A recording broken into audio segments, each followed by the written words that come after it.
Exactly. No way in fact জাতীয় party নিষিদ্ধ দল না, নিষিদ্ধ করার সিদ্ধান্ত যদি সরকার নেয় আওয়ামী লীগের মতো সরকারকে চাপ দেন।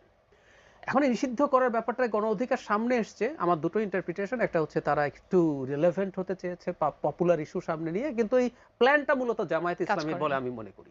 আচ্ছা। একদম সরাসরি সোজা হুম, হুম। সাপটা কথা বলে ফেলা ভালো। আমরা যেহেতু বিশ্লেষণ করার চেষ্টা করি কেন হুম, হুম, হুম, জামায়াত হুম। ইসলামী, কেন? জাতীয় পার্টি যদি নির্বাচন করে, হুম, হুম, হুম। জাতীয় পার্টি আর আওয়ামী লীগ কিন্তু সমান না, জাতীয় পার্টি কোলাবোরেটর। কোলাবোরেটর কোনোদিন যে মূল অ্যাক্টর তার সমান না, তাও জাতীয় সমান না। পার্টি কোলাবোরেটর, এটা আমি মনে করি। হুম, হুম, হুম। কিন্তু ধরুন নির্বাচন হলো, জাতীয় পার্টি নিজের বেশ কিছু জায়গা আছে এবং আওয়ামী লীগের জায়গাগুলোতে যদি এমন ক্যান্ডিডেট দাঁড়ায় যারা আওয়ামী লীগের দলে ছিল না, কিন্তু ধরুন একজন কলেজ টিচার, একজন লয়ার, একজন ব্যবসায়ী যিনি ফিল্মি আওয়ামী মেজের লীগের লোক। সমর্থক হুম, হুম, হুম, কিন্তু হুম। কোনো পদে ছিলেন না, তো তাকে তো আপনি নির্বাচনে দাঁড়ানো থেকে ঠেকাতে পারবেন না। তিনি স্বতন্ত্র দাঁড়াতে পারেন, উনি লাঙল নিয়ে দাঁড়িয়ে যেতে পারেন। যদি লাঙল নিয়ে দাঁড়িয়ে যায় আওয়ামী লীগের এরকম বেশ কিছু জায়গায় আওয়ামী লীগের এখনো ভোটের পপুলার পার্সেন্টেজ আমার হিসাবে জামাতের দ্বিগুণ। হুম, হুম, হুম। তো ফলে জাতীয় পার্টি দ্বিতীয় সর্বোচ্চ দল হবে। জামাতের এই যে বিরোধী দল হওয়ার একটা খায়েশ আছে, আচ্ছা। সেটা যাবে গা। নাম্বার হুম, টু, হুম, আরো হুম, জরুরি কাজ হুম, হুম, আছে। হুম।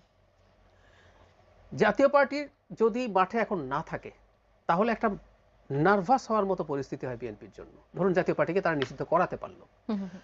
তখন জামাত, এনসিপি, ইসলামী আন্দোলন যদি ঘোষণা করে আমরা নির্বাচনে যাব অংশ না, নিব না। তখন দেখবেন নির্বাচন হওয়াটাই প্রশ্নের মুখে পড়ে। তখন মাঠে আছে বিএনপি, তার সাথে অ্যালাইন্ড যেসব দল, হুম, কোনো হুম, হুম। বিরোধী দল নেই। কোনো বিরোধী দল নয়। সো এই যে বিএনপির উপরে চাপ তৈরি করার একটা সক্ষমতা তৈরি হবে জাতীয় পার্টি যদি না থাকে, সেটাও তারা এনশিওর করতে চাইছে।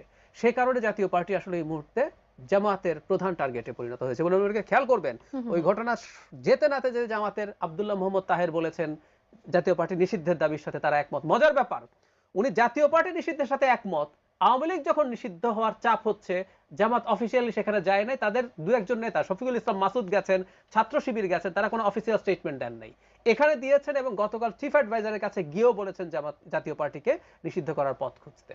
Very interesting. জাতীয় পার্টির অপরাধ তো আওয়ামী লীগের চেয়ে বেশি না, কিন্তু এখানে ওনারাই